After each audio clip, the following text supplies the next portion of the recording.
어린 양 되신 예수 그리스도를 높이기 원합니다. 이번 시간은 광고 시간입니다. 2025년 8월 17일 세 번주 주일 광고 말씀드리겠습니다. 우리 다비타 교회에 오신 여러분을 박수로 환영하겠습니다. 8월 20일 수요일 날 서울신대 외래 신앙상담 목사님들 오리엔테이션이 있습니다.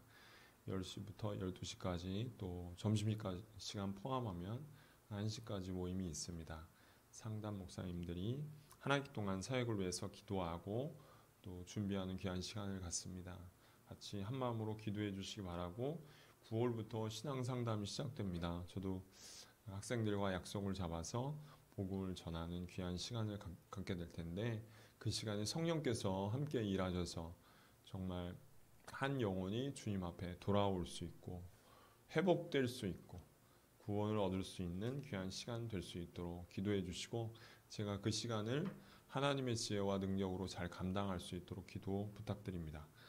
3월 세 번째입니다. 8월 한 달 기간 동안 제가 작정 기도를 하고 있습니다. 아침에 일어나서 또 서울신대의 학생들의 사역들, 개척 사역을 위해서 기도하고 이렇게 함께 하고 있는데 하나님께서 소망을 주시고 또 그 전도 사역에 믿음을 주셔서 그 사역을 잘 감당할 수 있도록 이렇게 기도해 주셨으면 좋겠고요. 그 다음에 함께 그 사역에 동역할 수 있는 동역자들을 좀 붙여달라고 기도해 주셨으면 좋겠습니다. 그 전도 사역을 함께 하면서 구원 얻는 사람들, 그런 사람들이 일어날 수 있도록 또 함께 동역할 수 있는 사람들이 생겨날 수 있도록 기도해 주시기 바랍니다. 다음 순서는 우리 말씀 순서입니다. 룻기 3장 10절에서 15절 말씀입니다. 룻기 3장 10절에서 15절 말씀입니다. 10절에서 15절 말씀 우리 한 목소리로 합독하시겠습니다. 룻기 3장 10절에서 15절 말씀입니다. 그가 이르되 내 딸아 여호와께서 내게 복 주시기를 원하노라. 내가 가난하건 부하건 젊은 자를 따르지 아니하였으니 내가 베푼 인애가 처음보다 나중이 더하도다. 그리고 이제 내 딸아 두려워하지 말라. 내가 내 말대로 내게 다 행하리라. 내가 현숙한 여자인 줄을 나의 성읍 백성이 다 아느니라. 참으로 나는 기업을 물을 자이나 기업 물을 자로서 나보다 더 가까운 사람이 있으니 이 밤에 여기서 머물라. 아침에 그가 기업 물을 자의 책임을 내게 이행하려 하면 좋으니 그가 그 기업 물을 자의 책임을 행할 것이니라. 만일 그가 기업 물을 자의 책임을 내게 행하지 이행하기를 기뻐하지 아니하면 여호와께서 살아계심을 두고 맹세하노니 내가 기업 물을 자의 책임을 내게 이행하리라. 아침까지 누워 있을지니라 하는지라. 룻이 새벽까지 그의 발치에 누웠다가 사람이 서로 알아보기 어려울 때에 일어났으니 보아스가 말하기를 여인이 타작마당에 들어온 것을 사람이 알지 못하여야 할 것이라 하였습니다. 보아스가 이르되 내 겉옷을 가져다가 그것을 펴서 잡으라 하매 그것을 펴서 잡으니 보리를 6번 되어 룻에게 지어주고 성읍으로 들어가니라. 아멘. 기도하겠습니다. 하나님 감사합니다. 귀한 말씀을 들고 하나님 강단에 섰습니다. 하나님의 말씀이 저를 통해 선포될 때 우리가 하나님께서 주시는 귀한 뜻을 발견하고 성령의 조명을 통해 우리의 삶 가운데 하나님께서 원하시는 뜻이 무엇인지를 분별하여 행할 수 있는 성령의 도우심과 지혜를 구합니다. 성령여 이 시간 처음부터 끝까지 이 예배와 또 우리의 말씀 시간을 도우시고 이후에 우리의 삶 가운데 역사하셔서 주님의 뜻이 이루어지도록 도와주옵소서. 감사하며 예수님 이름으로 기도합니다. 아멘. 오늘 설교 제목은 보아스의 결정입니다. 보아스의 결정. 오늘부로 룻기 강의가 12번째입니다. 저번 주 룻이 자기의 인생을 거는 결단을 실행했어요. 그죠? 자기 인생을 걸었어요. 누구한테 걸었냐? 보아스에게 걸었어요. 보리 추수가 끝나고 곡식단에서 그 위에 곡식단 위에 잠이 들어 있는 보아스의 발치, 이불 발치, 그러니까 발치에 있는 이불을 들추고 그 안에 누웠던 사건이 있었습니다. 이 사건은 굉장히 대단한 용기가 필요했던 일이었습니다. 그녀는 나오미의 계획과 명령을 절대적으로 순종했어요. 어떤 조건이 있었던 게 아니에요. 토를 단 것도 아니에요. 절대적으로 네 하고 그대로 이행했습니다. 그렇게 그녀에게 절대적인 신뢰를 보냈어요. 또한 한편 보아스에게 자신의 전부를 걸었어요. 자기의 전부. 이제 보아스가 그의 결정에 따라서 룻의 인생이 완전히 무너질 수도 있고 룻의 인생이 새로운 길이 열려서 새로운 걸음을 할 수도 있는 시간이었습니다. 인생을 걸면서 보아스 당신의 날개로 나를 덮어주세요 라고 간접적인 청혼을 하게 됩니다. 그 청을 이제 보아스가 공을 받고 이제 보아스의 결정에 따라서 인생이 달라질 수 있는 것이죠. 룻의 인생만 달린 것이 아니었어요. 나오미의 인생도 달렸고, 그리고 룻을 통해서 낳은 이제 오벳, 다윗의 할아버지의 인생도 걸렸고, 다윗의 인생도 걸렸고, 결국 마지막으로는 예수 그리스도께서 이 땅에 오시는 길이 이 보아스의 결정에 달리게 되었습니다. 그만큼 보아스의 결정이 중요하다라는 것입니다.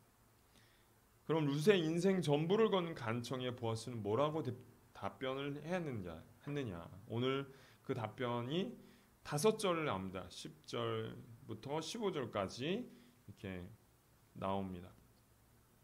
6절이죠. 총 7가지 보아스의 진술이 나와요. 보아스는 이 7가지를 얘기하면서 이 반응을 보인 것이죠. 룻이 자기의 인생을 전부를 걸었을 때 이 보아스가 어떻게 반응했는지, 이걸 보면서 저는 보아스의 진술을 보면서 우리가 예수 그리스도께 인생을 걸었을 때 예수님께서 어떻게 우리 삶 가운데 반응하셨는지에 대해 살펴보는, 그리고 그 반응을 통해 우리가 누리는, 예수님께서 우리 가운데 주시는 복을 누리는 하는 그것을 한번 살펴보려고 합니다. 첫 번째 보아스가 가장 먼저 했던 말은 호칭이었어요. 호칭. 우리가 보아스의 대답에서 가장 먼저 접하는 단어는 내 딸아입니다. 내 딸아. 내 딸아. 보아스하고 지금 룻과의 관계는 혈연 관계가 아니에요. 피가 한 방울도 섞이지 않았습니다. 그럼에도 불구하고 보아스는 룻을 내 딸아라고 부르고 있어요. 이 표현은 룻기 2장 8절, 여기 지금 3장인데 2장 8절 처음 보아스가 룻을 만났을 때 그때 썼던 표현이에요. 그리고 나오미가 룻을 부를 때 쓰는 표현이에요. 호칭이에요. 내 딸아. 그만큼 보아스는 처음 룻을 만날 때부터 가까운 가족으로 또는 자신의 딸과 같은 사람으로 여기며 그를 귀하게 여기고 있는 것입니다. 애정하고 있는 거예요. 또한 여기에는 그와 그녀 사이에 엄청난 갭이 있다라는 것. 나이적인 갭. 딸이라고 부를 만큼의 나이 차이가 존재한다는 것을 우리가 알 수 있습니다. 지금 보아스는 한 50대라고 생각하면 이제 룻은 20대 이렇게 되는 거예요. 거의 2배의 나이 정도 차이가 난다라는 것을 우리가 짐작할 수 있습니다. 이것은 보아스와 룻이 연결되기 힘들다, 여러 가지 장벽이 존재한다라는 의미도 담고 있습니다. 앞서 살펴보았듯이 보아스는 유대인이고 이 룻은 이방인이고, 그는 부자였고 그녀는 가난했고, 또 그는 미혼이었고 그녀는 과부였어요. 과부하고 미혼하고 결혼하기가 또 어렵죠. 만약 이러한 장벽들이 해결되고 두 사람이 결혼할 수 있다면, 그것은 너무나 어려운 장벽들이 많은데 그것들이 해결되고 결혼할 수 있다면 그것은 하나님의 은혜라고 밖에 설명할 수 없습니다.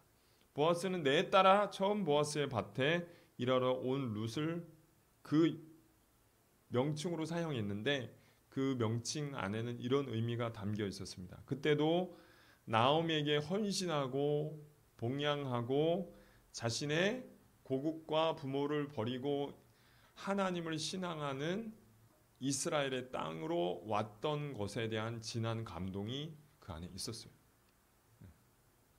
짠한 마음이 있어요. 또 감동이 있어요. 그래서 내 딸아 이렇게 불렀던 거예요.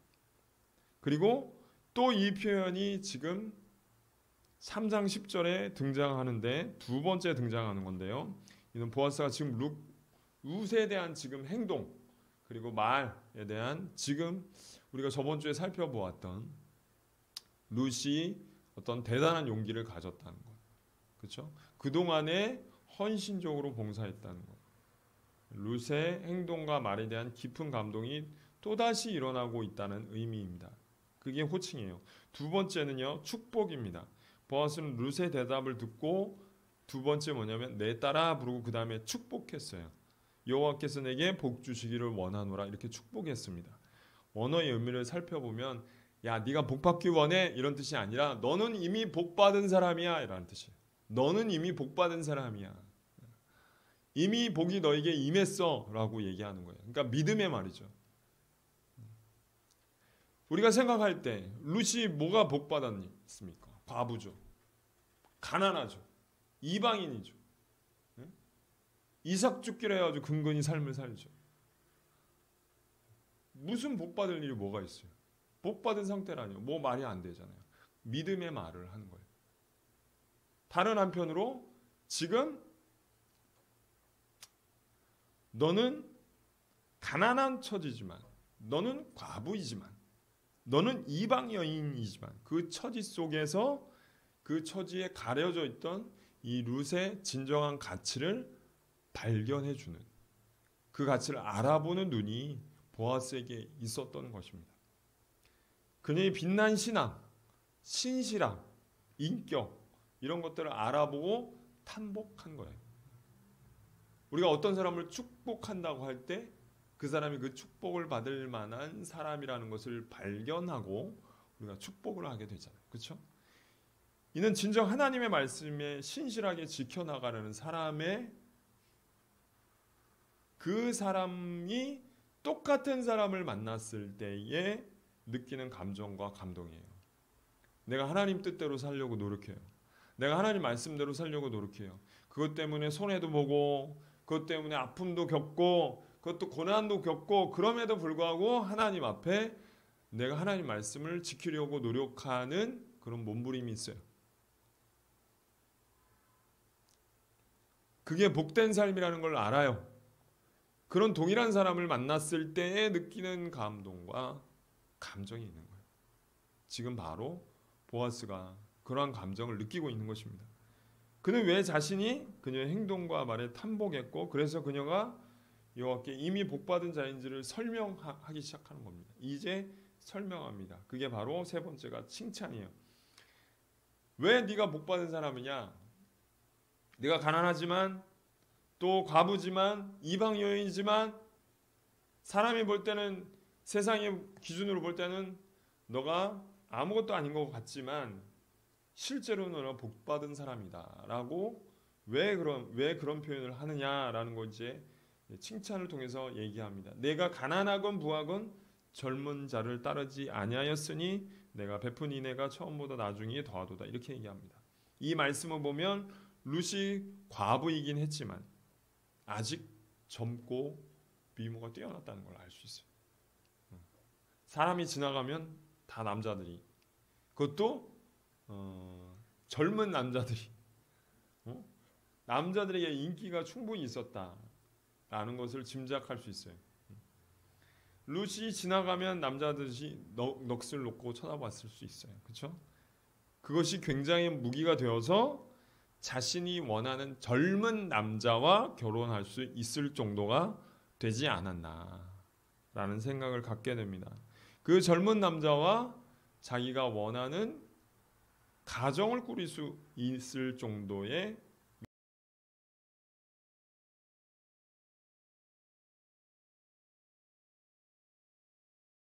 개인적인 감정이 사랑에 이끌려서 그런 가정을 꾸릴 수 있는 미모가 있음에도 그렇게 선택하지 않았다 라고 칭찬합니다.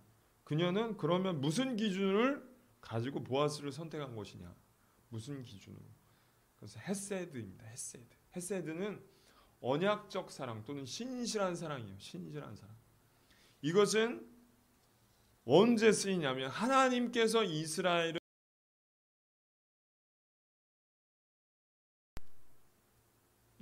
부족하고 죄를 짓고 흠이 많고 하나님을 떠났는데도 하나님께서 이스라엘을 버리지 않느냐. 왜 하나님이 이스라엘이 하나님을 실망시키고 죄를 짓고 그 다음에 하나님을 떠나고 하나님을 배신하고 우상을 숭배하고 그렇게 하는데도 하나님께서 이스라엘을 버리지 않느냐? 왜냐하면 이스라엘과 언약을 맺었기 때문에 그래요. 다른 말로 결혼했기 때문에 그래요. 결혼했기 때문에 남편의 의무를 다하는 사랑을 하는 거예요. 마찬가지로 룻도 이 언약적 사랑에 신실했던 거예요. 그녀는 자신의 남편 말론과 결혼했어요. 말론이 죽었어요. 그런데도 그 결혼에 대한 언약이 있었기 때문에 시어머니에게 신실한 사랑을 계속해서 베풀게 되는 거예요. 시어머니에게 신실해요. 그녀는 결혼이라는 언약을 맺고 시어머니에게 신실한 거예요. 보아스는 바로 이 부분을 처음부터 칭찬했습니다. 부모와 고국을 떠나서 시어머니를 봉양하고 그녀를 따라온 것. 그것이 처음 이내. 그리고 지금 나중에 이내는 기업과 가문을 세우는 하나님의 말씀을 지키기 위해서. 여기서 보면 보아스가 기업 물을 짜잖아요. 그렇죠? 근데 만약에 룻이 싫다고 그래요. 그러면 이 가문과 이 기업, 이 집안을 살릴 수 있는 방법이 없어요. 근데 룻은 그 기업과 가문, 하나님의 말씀을 지키기 위해 보아스와 결혼하려고 하는 일을 하는 것입니다. 그것은 언약적 사랑을 지키기 위함입니다. 하나님과 같은 선택을 하는 거예요. 하나님과 같은 이스라엘을 선택하는 일이었어요. 어쩌면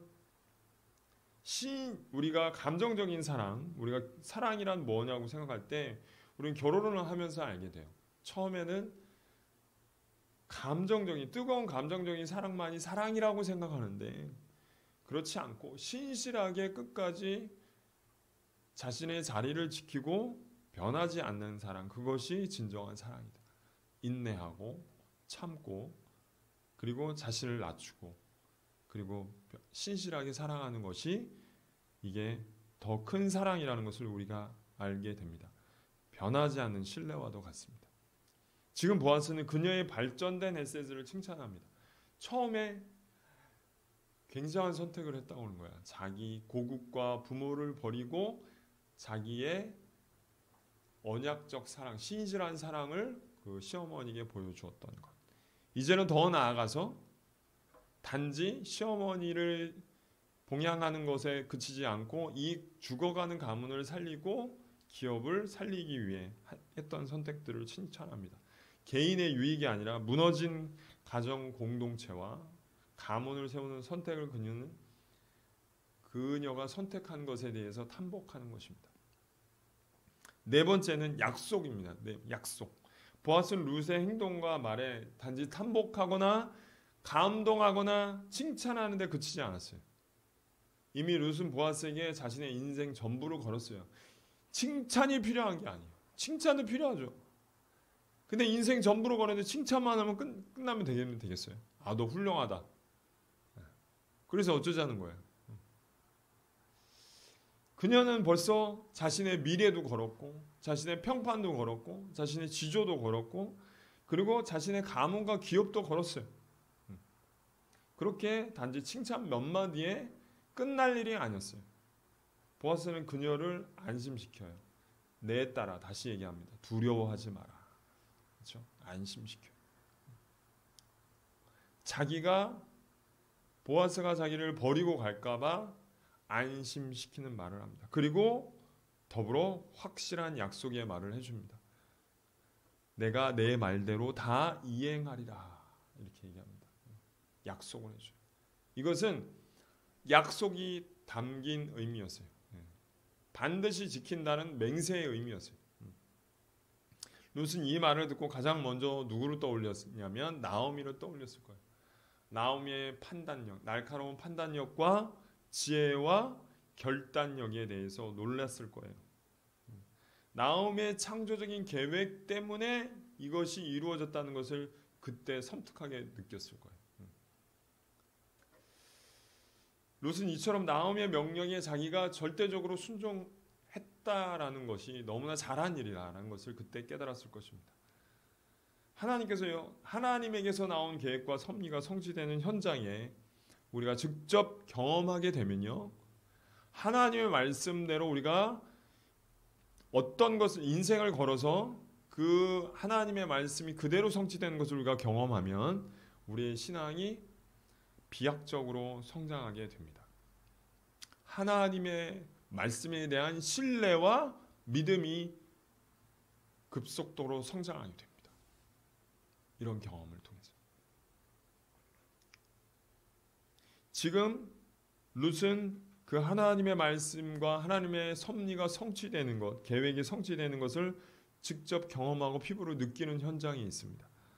우리는 잘 깨닫지 못하지만 하나님의 계획과 명령에 순종해서 그것이 성취되는 경험이 우리 가운데 필요합니다.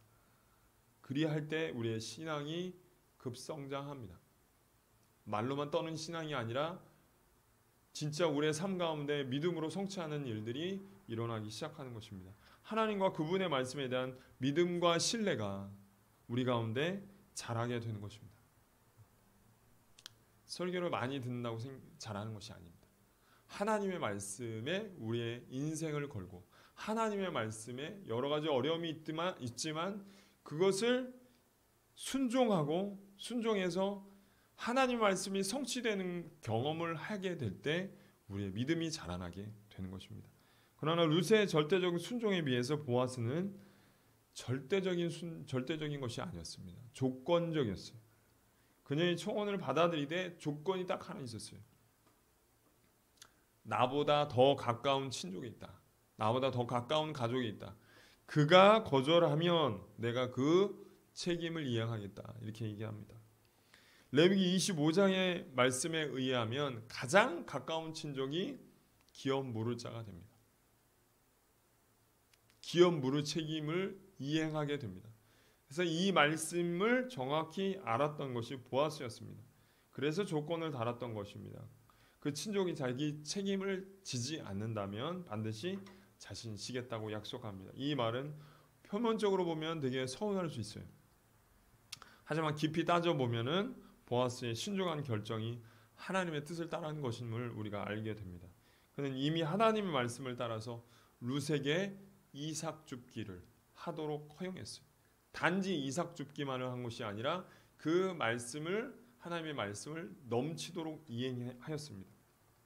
율법에 근거한 것보다 더 큰 호의를 룻에게 베풀었습니다. 이처럼 그는 표면적인 하나님의 말씀을 지키는데 관심이 있는 게 아니라 그 안에 담긴 정신을 실천하는 데 관심이 있었고 그것을 파악하고 행하는 사람이었습니다. 단지 자신의 욕심으로 룻과 결혼한다면 나중에 기업 물을 자가 와서 따질 수 있어요. 고소할 수 있어요. 야, 내가 기업 물을 자의 첫 번째 선수인데 네가 어떻게 그렇게 새치기 할 수 있냐. 그리고 룻과 나오미와 그 가문에게 큰 어려움을 가져오게 할 수 있었습니다.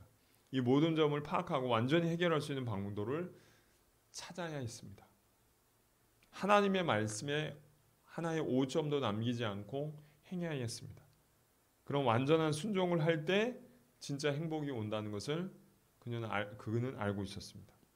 그래서 보아스는 타작마당 사건을 통해서 룻과 자신의 마음을 확인했어요. 그렇죠? 발치에 있을 때 서로의 마음을 확인했어요. 서로 결혼하고 싶다라는 마음을 확인했어요. 그러나 아직 모든 환경이 다 열리지는 않았어요. 그래서 믿음과 인내가 필요했습니다. 끝까지 인위적인 방법을 쓰지 않고 하나님의 모든 환경이 열어주시기를, 하나님께서 모든 환경을 열어주셔서 하나님을 믿고 인내하는 시간들이 생길 때까지, 모든 사람의 축복을 받고 결혼할 수 있을 때까지 기다려야 했습니다. 보아스는 이와 같은 모든 것을 하나님께 맡기고 신뢰할 수 있는 사람이었습니다. 믿음을 가지자, 인내하자. 하나님이 환경을 열어줄 때까지, 하나님이 여기까지 인도하시고 개입하셨으니 끝까지 환경을 열어줄 때까지 기다리자 라고 보아스가 얘기한 것입니다. 그렇게 하지 않을 때 모든 사람의 축복을 받고 모든 사람의 환영을 받고 결혼하는 것이 어렵기 때문에 그렇습니다. 다섯째는 묘사입니다. 보아스는 룻을 현숙한 여인으로 묘사했어요. 또한 자신만을 그렇게 본 것이 아니라 뭐라고 했냐면 나의 성읍 백성이 다 아느니라 이렇게 얘기합니다. 더 정확히 원어로 풀어 설명하면 성읍이 아니라 성문입니다. 성문에 앉아 있는 모든 백성의 지도자는 다 안다. 네가 현숙한 여인이라는 것을 우리 성문에, 그러니까 모든 지도자급들은 다 알고 있다. 다 인정하고 있다. 라고 얘기하고 있습니다. 이것은 굉장히 중요한 일입니다. 왜냐하면 이미 룻이 이곳에 온 지 꽤 시간이 많이 지났습니다. 그래서 룻에 대한 평가가 있었어요. 긍정적인 평가가 시간이 지나면서 긍정적인 평가가 아니고 나쁜 소문이 퍼지기 시작했다면 그녀와 관계된 모든 사람들은 불행에 빠졌을 것입니다. 하지만 시간이 지나면서 그녀는 현숙한 여인으로 사람들에게 알려지기 시작합니다. 왜냐하면 그녀의 인격이 노출됐습니다. 그녀가 시어머니를 봉양하는 일, 그녀가 시어머니를 봉양하기 위해서 이삭 죽기를 성실하게 하는 일, 미모가 있었지만 다른 남자와 추문에 빠지지 않는 일, 성실성과 효심, 주변 사람들이 알게 됐고 점점 반경이 넓혀가면서 온 마을이, 베들레헴 전체가 그것을 느끼게 되었고 긍정적인 평가를 시작하게 됩니다. 그 때문에 그녀에 대한 현숙한 여인에 대한 묘사를 하는 것은 굉장한 일입니다. 이는 하나님과의 관계에서만 좋은 게 아니라 다른 사람 관계를 통해서 행복이 찾아온다는 것을 알려주는 것입니다. 거꾸로 한번 생각해 보았으면 좋겠어요. 룻이 나오미가 왔어요. 나오미가 룻이라는 이방 여인을 따라서 데리고 왔어요. 졸졸 따라왔어요.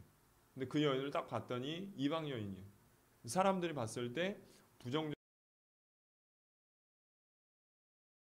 시간이 지날수록 나쁜 소문이 퍼져요. 시간이 지날수록 오해가 생겨요. 그녀의 나쁜 평가가 생겼다고 하면은 그녀에게 사람들이 손가락질하고 조롱하고, 처음에 왔을 때 나오미 왔을 때 그랬죠. 조롱하고 손가락질하고 얼마나 못됐냐 인연 이렇게 얘기해봐요. 행복을 느낄 수 있었을까요? 행복할 수 없었겠죠. 어떤 공동체에 들어갔는데 그 공동체에서 나에 대한 나쁜 평가가 계속 이어진다면 행복은 사라졌을 것입니다. 그녀는 이미 악조건 가운데 있습니다. 과부라는 악조건, 아들이 없다는 악조건, 가난하다는 악조건, 그렇죠? 이방 여인이라는 악조건, 거기에 더해서 나쁜 소문까지 퍼진다면은 그녀는 도저히 거기서 살 수가 없을 겁니다. 근데 오히려 그녀에 대한 평판이 좋은 평판으로 행복의 문이 열립니다. 그녀가 좋은 소문을 얻게 되는 것, 그 현숙한 여인이라는 평판을 갖게 되는 것은 그녀의 삶의 가장 큰 행복의 조건 중에 하나가 되는 것입니다. 이처럼 보아스가 그녀가 현숙한 여인으로 평가되고 그렇게 베들레헴에서 인정받고 있다는 뜻은 매우 중요한 일이었습니다. 그렇다면 현숙한 여인이 무엇이냐? 히브리 성경에는요, 잠언 뒤에 룻기가 있습니다. 잠언 뒤에. 잠언 31장에 누가 나오냐면 현숙한 여인이 누구인지에 대해서 나옵니다. 그리고 현숙한 여인의 모범 사례를 룻기에서 보여주고 있는 거예요. 그 룻기가 여인 룻이었습니다. 용례예요. 현숙한 여인의 용례가 바로 룻이었습니다. 현숙한이라는 뜻은 능력 있고 탁월하고 용기가 있다는 뜻입니다. 그러니까 현숙한 여인은 능력 있는 여인, 탁월한 여인, 용기 있는 여인이라는 뜻입니다. 이는 단순히 도덕적으로 훌륭한 여인이라는 뜻이 아니고 삶 전체의 사람들에게 존경과 신뢰를 받는 사람이라는 뜻입니다. 왜 그녀를 존경할까? 그 이유는 그녀의 지혜와 능력으로 가문과 공동체를 세우는 사람이라는 뜻입니다. 보아스가 룻을 현숙한 여인으로 평가한 이유가 여기 있어요. 그녀는 개인적인 행복만을 취하기 위해서, 개인적인 사랑만을 찾기 위해서 떠난 게 아니었어요.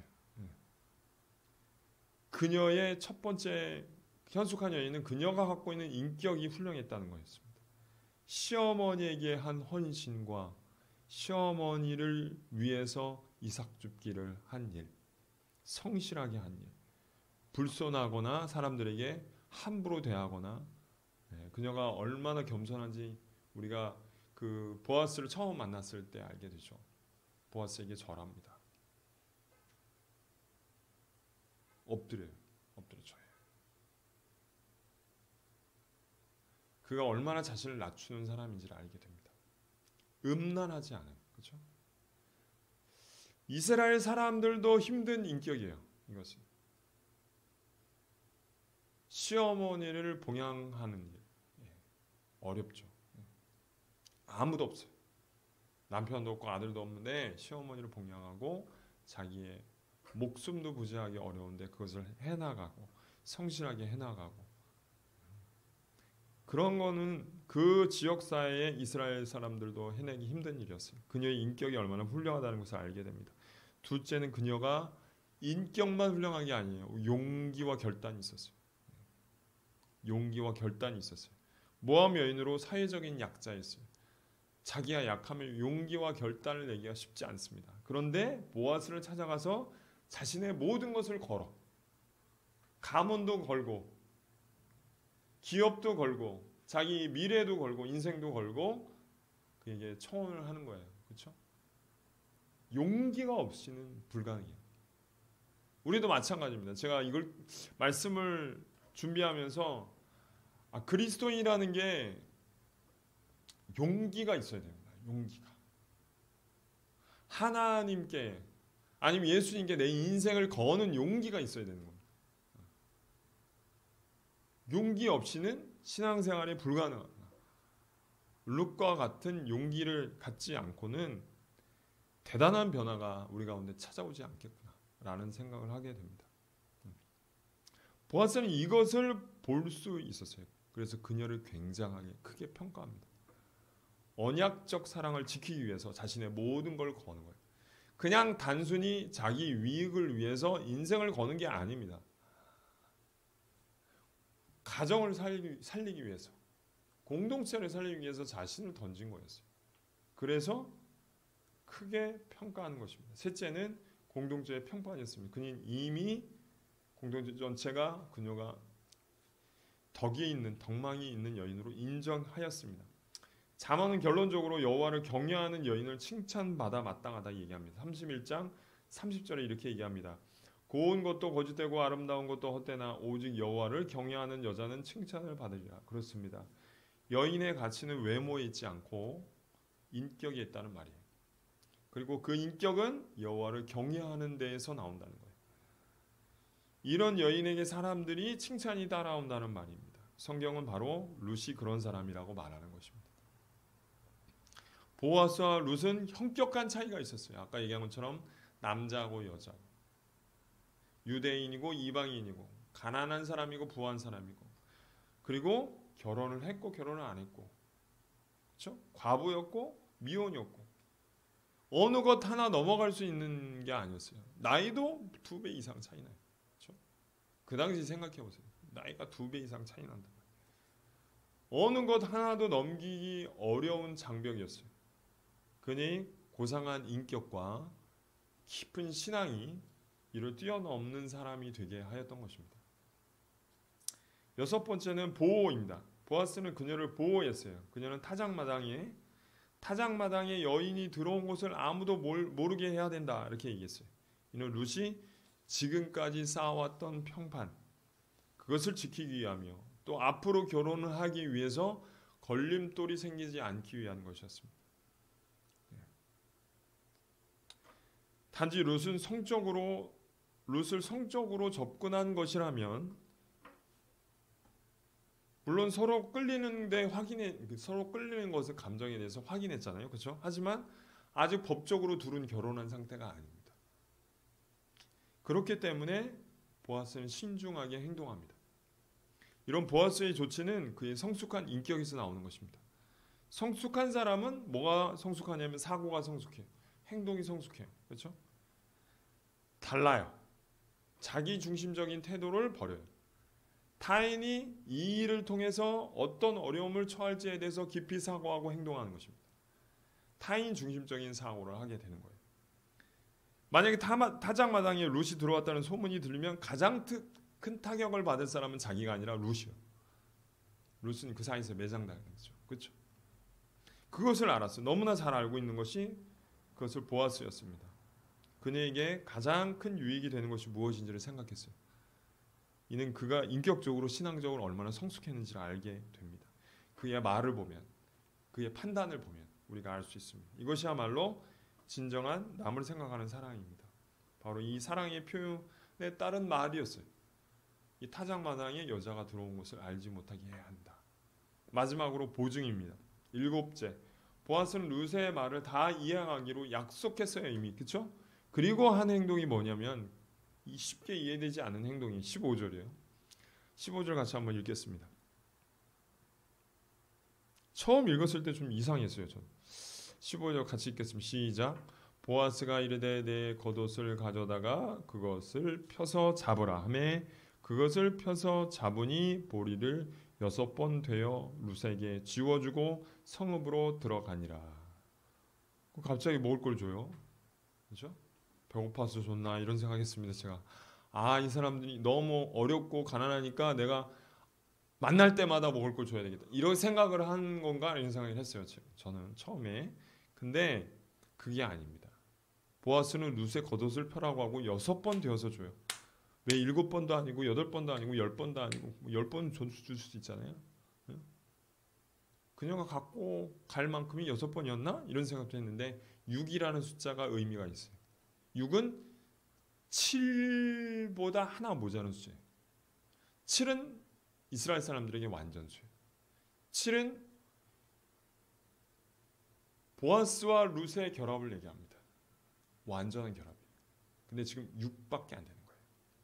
나머지를 자기가 채우겠다는 거예요. 아직 이루어지지 않았다는 뜻입니다. 이는 그가 완전한 행동에 힘쓰겠다라는 의미입니다. 자기가 행동해서 7을 이루겠다라는 뜻입니다. 그런 결단이, 그리고 보리를 그녀에게 준 것은 자신의 약속 이행을 할 것이라는 것을 보증하는 거예요.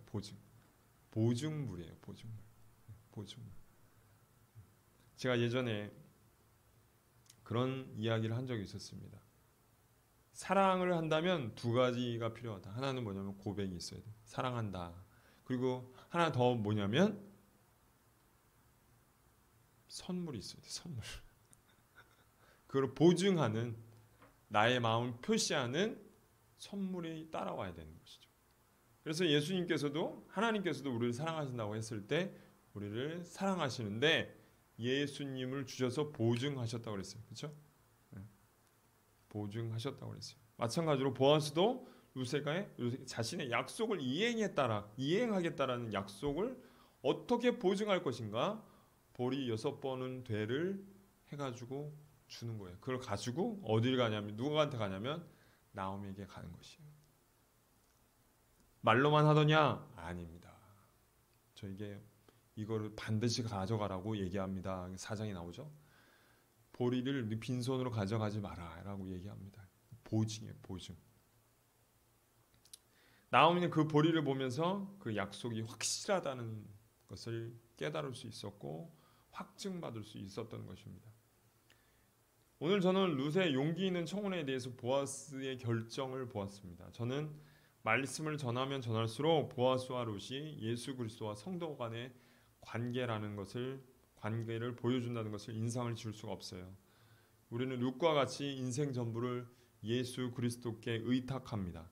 룻은 그것 말고는 인생을 다시 살아갈 방도, 다시 일으킬 방도가 없었어요. 룻은 보아스 말고는 다른 방도가 없었어요. 자신의 인생을 변화시킬 수 있는 다른 길은 없었어요. 그래서 그녀는 타작마당에 잠들어 있는 보아스의 발치에 이불을 들고 눕는 것입니다. 이처럼 과감한 행동, 용기 있는 행동은 없어요. 그것으로 인해서 인생이 끝장날 수도 있고 인생이 다시 살아날 길도 생길 수 있어요. 근데 끝장날 위험도 있어요. 보아스의 결정이 달려있는 거예요. 보아스의 결정이 달려있어요. 우리도 마찬가지입니다. 인생의 위기를 깨닫고 나의 인생의 위기, 여러 가지 사람들의 위기를 있어요. 사업에 실패할 수도 있고 시험에 낙방할 수도 있고 결혼에 실패할 수도 있고 뭐 여러 가지 그것으로 인해서 인생이라는 것 자체가 원래 위기구나 위험이 있구나라는 걸 깨닫게 됩니다. 그리고 자신을 온전히 예수님께 거는 일 그것이 그리스도인의 해야 될 일입니다. 그런 용기를 보아스가 칭찬한 것과 같이 우리도 만왕의 왕이고 만주의 주 되신 예수 그리스도께서 우리가 예수님께 전부를 거는 일에 칭찬하셔요. 단지 칭찬만이 아니에요. 그러나 예수 그리스도께서 단지 칭찬만이 하는 것이 아니라 우리가 예수님께 우리의 가 되지 않고는 예수님께서 우리의 삶을 건지지 않고는 예수님이 영원한 생명 우리 가운데 주시지 않고는 아무 의미가 없어요. 칭찬으로는 아무 소용이 없어요. 칭찬도 좋죠. 하지만 칭찬으로는 아무 소용이 없어요. 그에 대한 반응이 예수님께서 어떤 일이냐면 예수님이 자신이 인생의 구원자가 되기 온 세상의 구원자가 되기 위해서 십자가를 지기로 결단하시며 십자가를 지고 우리의 인생을 건지신 일이었어요. 만약 예수님께서 십자가를 지지 않는다면 우리가 아무리 예수님께 우리의 인생을 걸어도 그 인생은 망하는 거예요. 그러나 예수님께서 십자가를 지심으로 우리를 구원하시기 위해서 결단하셨습니다. 그 길이 얼마나 힘든지, 얼마나 고된 길인지, 얼마나 힘든 길인지 우리가 겟세마네의 기도를 통해서 알 수 있습니다. 겟세마네의 기도를 올리시면서 주님이 얼마나 괴로우셨으면 아버지 이 잔을 내게 옮기시옵소서. 하지만 아버지의 뜻대로 하옵소서라고 얘기합니다. 예수님은 우리의 인생을 확실히 지키시자는 약속을 위해서 우리에게도 보증을 주셨어요. 보아스가 보증을 준 것처럼 내가 너의 인생을 책임지겠다. 너의 인생을 너의 말대로 반드시 다 행하겠다라고 하면서 말만 한 것이 아니라 보증을 주었어요. 그 보증이 뭐냐면 예수님께서 우리 가운데 주신 보증이 뭐냐면 내 인생을 온전히 내가 구원하겠다. 온전히 구원하겠다라는 보증이 뭐냐면 성령이에요. 성령께서 우리 가운데 오셔서 우리와 영원토록 함께 하시며 우리가 하나님 앞에 설 자리까지 함께 하시며 우리의 구원을 위해서 일하시기 위해서 성령께서 우리 안에 오셨어요. 이것보다 확실한 보증이 없기에 예수께서 서신서를 통해서 성령이 보증이 되신다라고 얘기하셨습니다. 다시 한번 주 예수께 우리가 감사와 찬송을 올려드려야 하는 이유는 이런 보증으로 우리 가운데 성령을 주셨기 때문에 그렇습니다. 예수님은 우리를 위해서 이미 십자가를 지셨지만 이 십자가의 사역이 우리 가운데 그대로 이루어지기 위해서, 성취되기 위해서 성령이 우리 가운데 와 계십니다.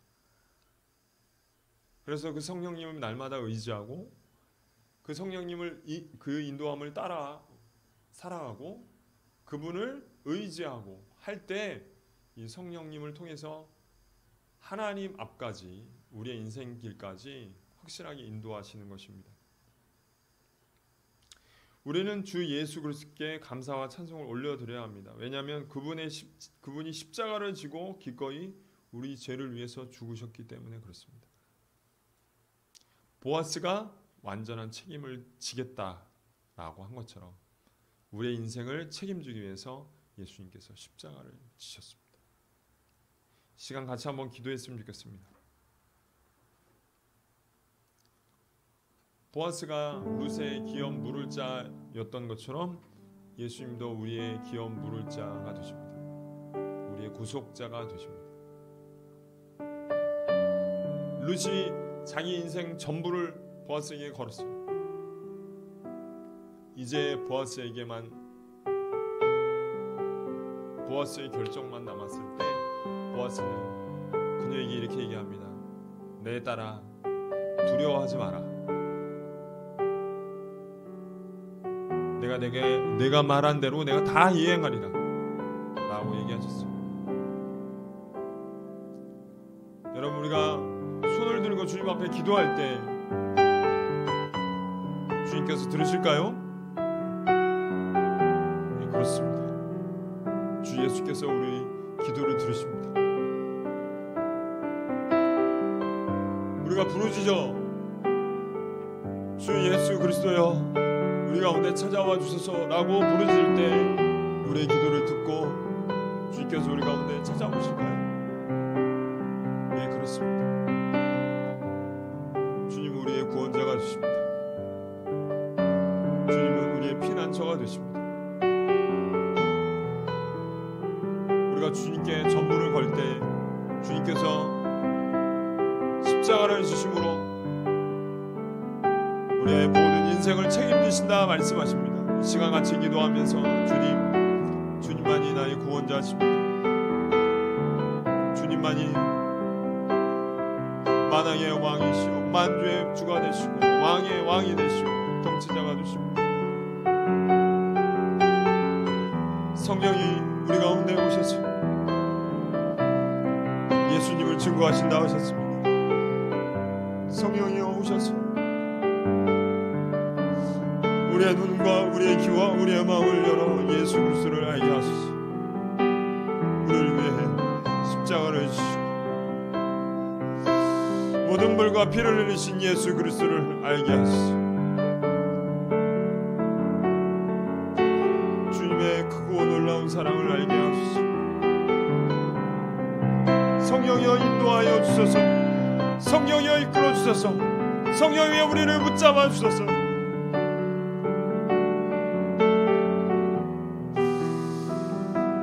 성령이여 충만하게 하소서.